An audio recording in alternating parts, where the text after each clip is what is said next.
Everyone, welcome back to my channel Niharika's Literary World, and today you are welcomed in a new series of Quill and Voice with Niharika. And in today's episode we are going to discuss about a very famous poet and his very famous work. So without wasting time, let's get started. And so today we are going to discuss about a very famous work of John Donne. We all know that John Donne is a very famous metaphysical poet, and we know that metaphysical poetry is something which has started in the beginning of 17th century, in which poets are using the figure of speech, hyperbole, pun, and far-fetched images to describe many things. They using nature. So today we are going to discuss about the canonization by John Donne. अब अगर हम बात करें canonisation क्या होता है, तो canonisation वो होता है कि चर्च में या फिर किसी नॉर्मल व्यक्ति को जो है सेंट की जो टाइटल देते हैं, सेंट की जो उपाधि देते हैं, उसे बोलते हैं canonisation. So let's begin with the poem. So the poem text is like this. So अगर पोएम की हम बात करें तो पोएम में क्या है, इसके अंदर पोइट आंसर दे रहा है. कोई एक व्यक्ति है जो सामने बैठा हुआ उसे अब्यूज़ कर रहा है कि तुम ने जो है प्यार क्यों किया. तो पोइट उसका आंसर देते हुए बोल रहे हैं, for God sake hold your tongue and let me love. तो पोइट जॉन डन बोल रहे हैं कि फॉर गॉड सेक, भगवान के लिए तुम अपनी इस टंग को जो कंट्रोल करो और मुझे जो है प्यार करने दो. और चाइल्ड माई पैसली और माई गाउड. तो वो पोइटा बोल रहे हैं कि तुम चाहे मेरा लड़खड़ाहट का जो है वो मजाक बनाओ. माई 5 ग्रे हेयर्स और रूइंड फॉर्च्यून फ्लावर. तो मेरे सफ़ेद बालों का और मेरे पैसे का, मेरे मतलब नष्ट हुए हुए पैसे का, मतलब बर्बाद हुई हुई का तुम चाहे कितना ही मजाक बना लो. With wealth you your state your mind with art improve. तुम जो है अपनी वेल्थ को इकट्ठा करो, तुम्हारे आर्ट को इकट्ठा करो और उससे कुछ काम करो. Take you a course get you a place. तुम एक कोर्स करो, एक ऐसी जॉब पाओ जिससे तुम एक गुड पोजीशन पे पहुंचो. तो तुम ये काम करो और मुझे अपना काम करने दो. ऑब्जर्व हिज ऑनर और हिज ग्रेस. अब यहाँ पे पोइट बोल रहे हैं कि ऑब्जर्व हिज ऑनर, यहाँ पे बोल रहे हैं कि तुम जो है मेंबर ऑफ रॉयल्टी को देखो, उनकी जो ग्रेस है उसके ऑनर को ऑब्जर्व करो. और द किंग्स रियल और हिज स्टैम्प्ड फेस. या तुम किंग्स के जो है स्टैम्प्ड फेस, मतलब उनकी जो मोहर होती है, वो बन जाओ. Contemplate what you will approve so you will let me love. और तुम उन सब चीज़ों की कल्पना करो कि तुम किंग के रियल स्टैम्प्ड फेस हो, उसकी कल्पना करो और तुम वो करो जो तुम अप्रूव करते हो और मुझे जो है तुम प्यार करने दो. तो ये फर्स्ट स्टैंजा है जिसके अंदर पोइट उसको जो है जवाब देते हुए कह रहे हैं कि तुम कुछ भी करो, मेरा मजाक बनाओ, चाहे कुछ भी करो, लेकिन मुझे जो है प्यार करने दो. So moving on to the next stanza. Alas alas who injured by my love. Poet पूछ रहे हैं कि मुझे बताओ कि मेरे लव से कौन हर्ट हुआ है, कौन इंजर्ड हुआ है. What merchant ship have my side drown. और कौन सी मर्चेंट की शिप जो है मेरी आह भरने से जो है डूब गई है. बताओ कौन से मर्चेंट की शिप जो है मेरी आह भरने से डूब गई है. Who says my tears have overflow his ground. और किसने कहा है कि मेरे आंसू ने जो है ग्राउंड को ओवरफ्लो कर दिया है. When did my coals a forward spring remove. और मेरे कोल्स ने क्या ऐसा कर दिया है कि स्प्रिंग को मैंने पूरा ही एकदम रिमूव कर दिया है. क्या मेरी कोल्स ने इतना कर दिया है कि मेरी वजह से जो है स्प्रिंग चली गई है. When did the heats which my veins fill. और मेरी नसों में क्या इतनी गर्मी आ गई है. And one more to the plaguy bill. कि मैंने प्लेग मतलब प्लेग जो बीमारी फैली थी, उसका बहुत महामारी थी एक. तो क्या मेरी नसों में इतनी गर्मी आ गई कि मैंने प्लेग जैसे बिल को जो है पीछे छोड़ दिया है. Soldiers find war and lawyer find out still litigious man which quarrel move though she and I do love. अब वो पोइट जो है वो बोल रहे हैं कि सोल्जर्स अपना वॉर लड़ रहे हैं, उन्हें वॉर में ही सब कुछ दिखता है. लॉयर्स को अभी भी ऐसे लोग मिल रहे हैं जो मुकदमा लड़ना चाहते हैं, मुकदमा लड़वाना चाहते हैं. लिटिजियस मैन मिल रहे हैं उनको मुकदमा लड़वाने के लिए. तो फिर मेरे प्यार करने से ऐसा क्या हो गया, क्या किसी की शिप डूब गई, क्या ग्राउंड ओवरफ्लो हो गया मेरे आंसुओं से, या मेरी नसों में इतनी गर्मी आई है कि मैंने प्लेगी बिल को जो है हटा दिया है। लॉयर्स अब क्या मेरे प्यार करने से जो है क्या हो गया है वो पूछ रहा है, तो फिर लास्ट में बोलते हैं दाउ सी एंड आई टू लव, तो इसलिए हम दोनों प्यार करते हैं। इसमें मतलब वो यही पूछना चाह रहे हैं कि क्या हो गया मेरे प्यार करने से। This is all about the second stanza. Moving on to the third. Call us what you will. We are made such by love. Call her one, me another fly. हमें तुम कुछ भी बुलाओ, कुछ भी बुलाओ, हम जो है प्यार से बने हुए। तुम चाहे हमें मुझे एक कीड़ा बुलाओ और उसे एक कीड़ा बुलाओ, हमें कोई फ़र्क नहीं पड़ता।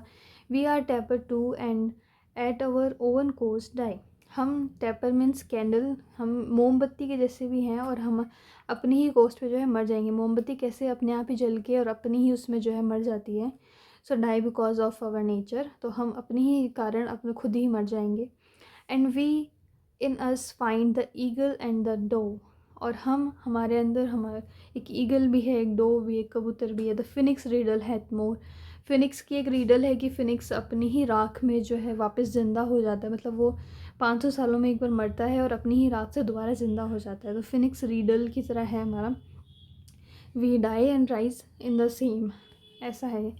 We two being are it, और हम दोनों कुछ ऐसे ही हैं। So to one neutral thing both sexes fit, we die and rise the same and prove mysterious by this love.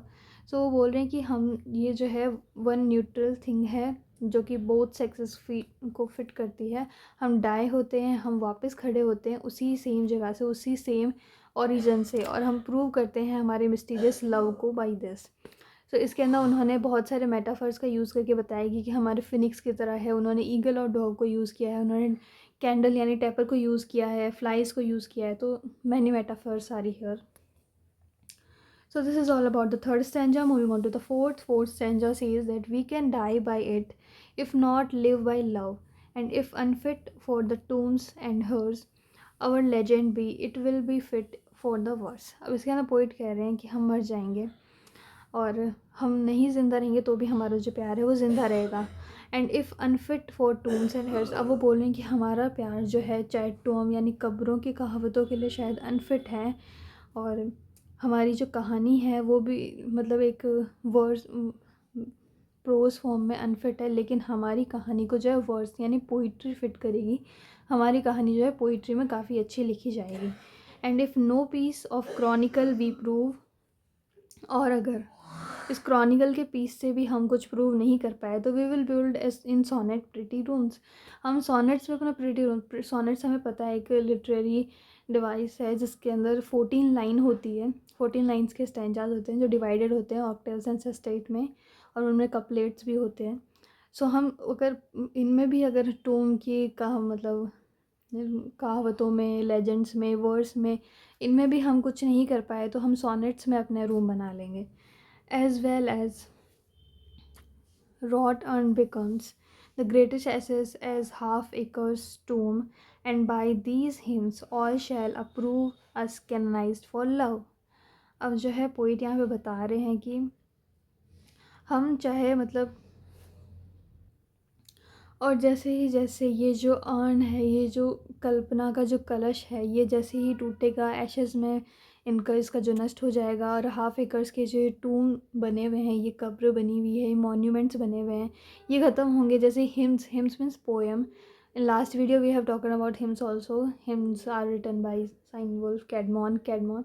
सो जो ये हिम्स हैं ये सब ये जो ग्रेट एसेस में जो है कन्वर्ट हो जाएंगे, ये कलश हैं, ये फिर हमें अप्रूव कर देंगे, हमें कैननाइज कर देंगे कि they will canonise us for love, कि हमने जो है लव जो है किया है। रीडर्स विल अप्रूव अस, मतलब रीडर हम पढ़ेंगे या फिर उस वक्त जो भी हैं वो हमें अप्रूव कर देंगे। कैननाइज मीन्स अप्रूव, मैंने शुरुआत में बताया था कैननाइजेशन का मतलब क्या होता है कि अप्रूवमेंट मिल जाता है, सेंट की उपाधि मिल जाती है उनको, नॉर्मल पीपल को। So this is all about the fourth stanza. Moving on to the next. And this invoke us, you whom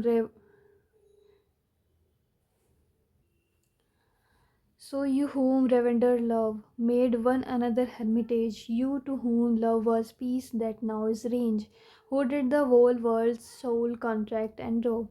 Now the poet is saying that this will invoke us to pray, मतलब अब ये हमें जो है प्रार्थना करने के लिए इन्वोक करेंगे, जिस तुम्हारे लिए जो है प्यार एक बहुत ही जो है हॉली थिंग्स थी, तुम दोनों एक दूसरे के हर्मिटेज बने हुए थे, तुम्हारे लिए पीस थी, लेकिन अब जो लव है वो एक रेंज बन गया है और जो कि पूरे वर्ल्ड में अब जो है वो दिख रहा है। into the glasses into the glasses of your eyes, so made such mirrors and such spies that they did all to you epitomize countries, towns, courts, beg from above a pattern of your love। अब वो उसके अंदर बता रहे हैं कि फिर तुम जो है अपनी आंखों पे ग्लासेस रखोगे, ग्लासेस जिसका नाम मिरर्स है, स्पाइस है, और जो है तुम्हारी कहानी को जो है एपिटमाइज़ करा, मतलब संक्षेप में वो बता रहे हैं कंट्रीज़ में, टाउन्स में, कोर्ट में, जगह जगह घूम के जो है तुम्हारे जो है प्यार के जो है चर्चे वो सुनाएंगे। किसी की कंट्री में जाएंगे, किसी राजा के दरबार में जाके, किसी टाउन में जाके, तो तुम्हारे एक पैटर्न ऑफ योर लव वो बताएंगे वहाँ पे। सो यहाँ पे है कि symbol of how to love, ये इस पोएम में हम देख सकते हैं। और अगर इस पोएम के पीछे का बैकग्राउंड अगर हम देखें तो जॉन डन जो है एक लेडी एन मूर से जो है प्यार करते थे, और इन्हें प्यार भी तब हुआ था जब ये काफ़ी मतलब एज्ड हो गए थे। सो इसलिए इसके अंदर भी वो लास्ट शुरुआत में जो क्वेश्चन जिसका आंसर वो दे रहे हैं कि तुमने प्यार इस समय क्यों किया, उसका जवाब देते हुए वो बताते हैं कि क्या हो गया मेरे प्यार करने से। तो ये उस बारे में है। और इसके बारे में एक बहुत ही फेमस राइटर क्लिंट ब्रूक ने भी कहा है कि जॉन डन ने जो है एक अंडरलाइन पैराडॉक्स का यूज़ किया है अपने इस टाइटल में भी। So Cleanth Brook is a very famous literary figure, we have discussed him in literary criticism और थ्योरी ऑल्सो। सो उन्होंने कहा है कि इन्होंने अपने जो है टाइटल में जो है अंडरलाइन पैराडॉक्स का यूज़ किया है। So this is all about today's video and I hope you liked it. In today's video, we have discussed one of the best poem of John Donne, The Canonization. And thank you for watching the video. I hope you liked it, and if you liked it then please subscribe to my channel and have a nice day. Stay tuned for another video.